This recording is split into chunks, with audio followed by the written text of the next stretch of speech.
He was brought in 8 years ago, or 9 years ago now, I guess, as an assistant to Roy. I think it was the plan all along. Carolina always goes with Carolina people.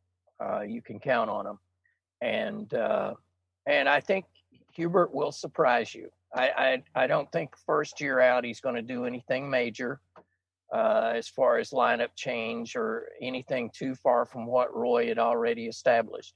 But he is a solid person, and he's a very, very well liked person among fans and the media for the Carolina team. So it was not a surprise, and it's not a bad move. And here's what I like about it. He's not a kid. He's 50. So he's been around, been there, done that. I think that brings a lot to the table. Now, a question for you. How is Roy's health? Is he all right, or did he get out just to get out? Well, friends of mine who really sort of make it their business to know what's going on the pipeline with Carolina. Yeah. They say Roy, with the transfer portal, with the way the game has changed for him, when that one big center opted out for the transfer portal, when Roy was going to build the entire team around him, and plus Roy at this point probably just wants to go play some golf, hang with the grandkids. I mean, it's a tough 12-month grind, no matter how you want to work it. So I don't think his health's that bad. I think he's had some issues. We watched him, do some feigning on the sideline a couple of kids last year. Well, we know Hubert's a good catcher because he caught him a couple times. So that's good. He's got that in his back pocket. What do you think, T-Dog? I just want to say, obviously I don't think it's like a slam dunk move because obviously he's never been a head coach at the college level. But here's the big difference, just so people don't think we're being hypocritical, like because of the difference between Mike Woodson and Davis, because they're both taking over, because we all kind of panned Mike Woodson to a degree. Here's the big difference.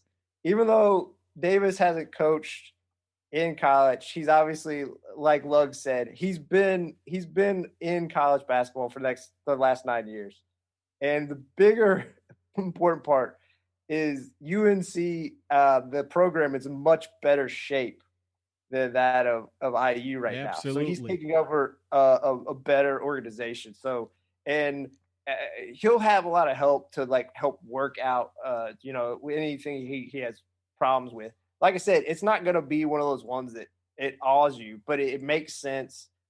I will admit, because I know, just to stay consistent on this, it always makes me skittish hiring someone who's just a part of the history of the program, because I think it should be based on merit and ability and not nostalgia. I'm not saying that he doesn't have the ability. I'm not saying that, but you always worry about when that's a factor in it, is all. But all in all, I think it's a solid hire, and I think it's a good call, and I think UNC will be good for the next few years.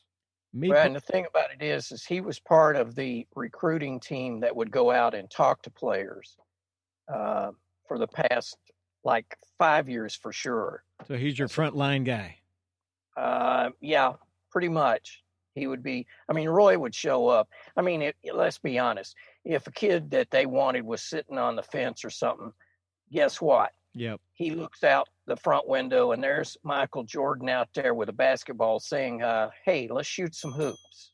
They would send Jordan in, and they still do that. And Jordan, even all these years later, 20 years or whatever it's been, he still has that drawing power for Carolina, and he'll do it anytime. Right on. So I can't wait for the press release when ESPN's Reese Davis is named an assistant coach. What do you think going to happen? Weren't they partners on a broadcast back in the day? Am I wrong about that? I don't know. All right, let's move on. I don't know. Aaron Rodgers says, heck yeah, I'd retire and host Jeopardy full-time. Says he studied episode after episode of Jeopardy to get his 2-week stint, in his words, so he could crush it. He says he could work Jeopardy 46 days a week and play football 178 days a week. I don't know, some fuzzy math I saw online. What do you guys think about Aaron Rodgers as the next Alex Trebek? Oh, my.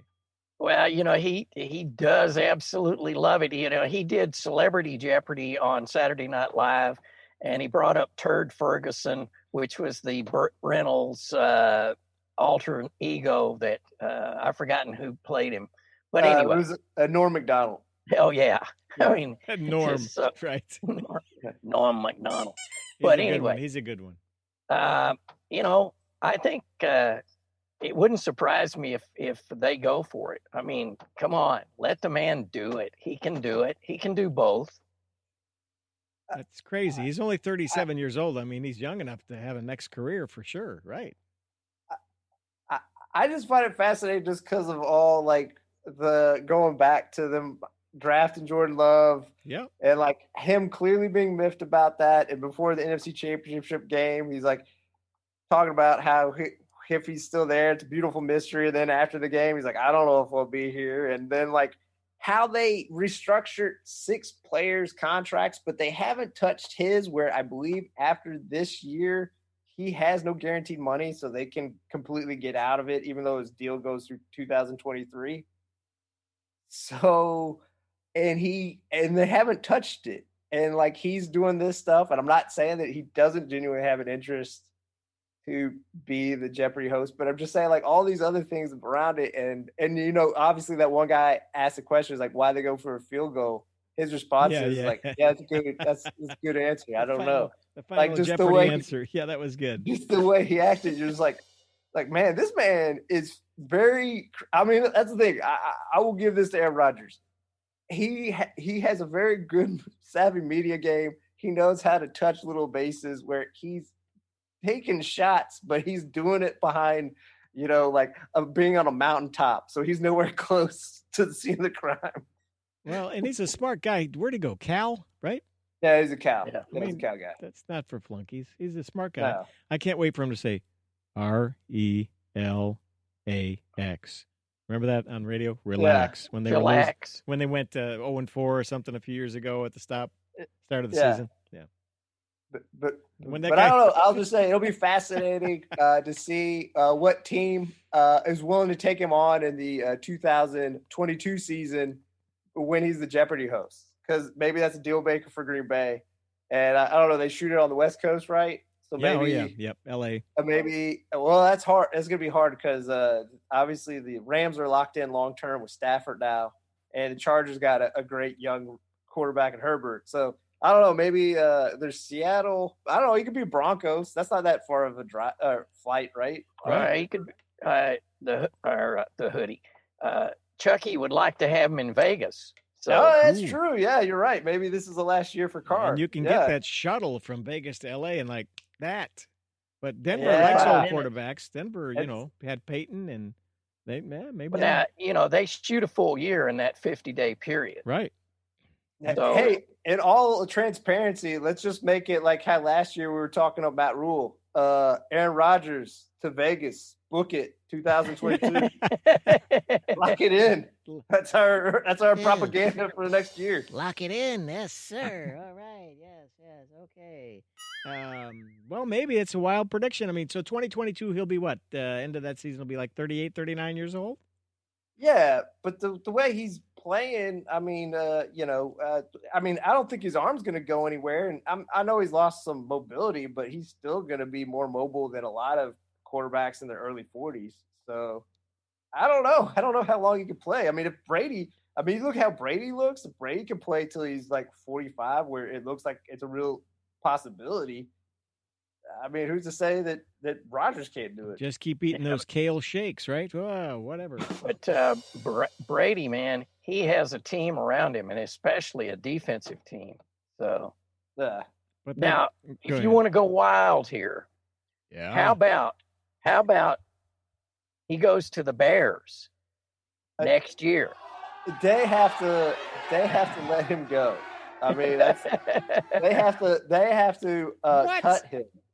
They have to cut him.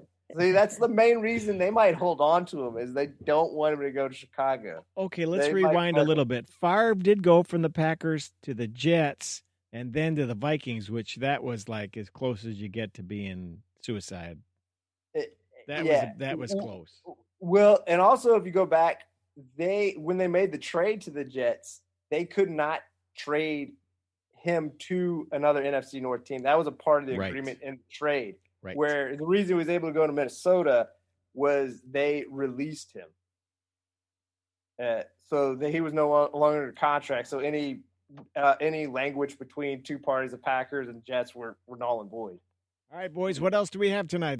I just want to say, just real quick, a fairly local guy, happy trails, Gio Bernard for the Bengals. He was cut today. He was with them for 8 years. He had some very good years, particularly early on in his first 3 seasons, and obviously he's been regulated kind of as a backup once they drafted Joe Mixon, who, when healthy, is an absolute stud running back. But I just hope he gets on a good UNC guy that Luggs should like, who I think still has ability and should find another home. Yeah, I was hoping that he would end up in D.C. For the Washington football team. Yeah. But if he wants to go home, hell, Carolina Panthers, man. Go home. I always liked Dan Horton. Lapp always had fun with Gio Bernard. There he goes. I mean, they had some great calls with him. You're right. He had a couple of really solid years right there. Yeah. Also, not a good year to be a Miller. Sean Miller got fired today, so both he and his brother are without a job. Oh my! I think Archie will find a coaching job at a lower level than probably Power 5, I would assume. Sean Miller's situation is so unique. I don't know.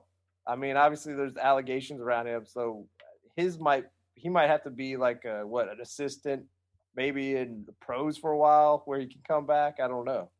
I'm thinking the first weekend in May, they're going to say, Sean, what do you want to do? I don't know, Arch, what do you want to do? Let's go to the Derby.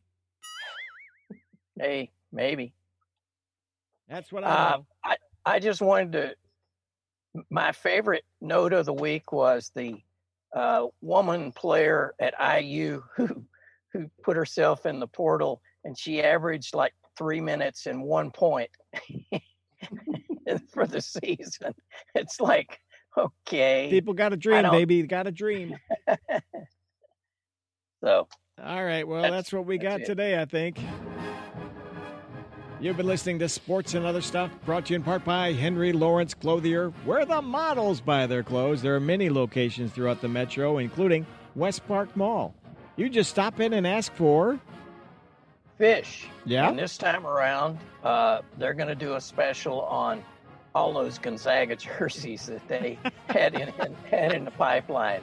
It will say Gonzaga was the 2021 champion, but so it's a collector's item. Oh, my, yes. Now available in Gonzaga. What colors are they? Red and black? Oh, well. And you can also get leisure suits. Red, white? Red and white? Red, white, and blue? Isn't it? I don't know. And another special, leisure suits now available in Carolina blue. For that suave, I just don't care look.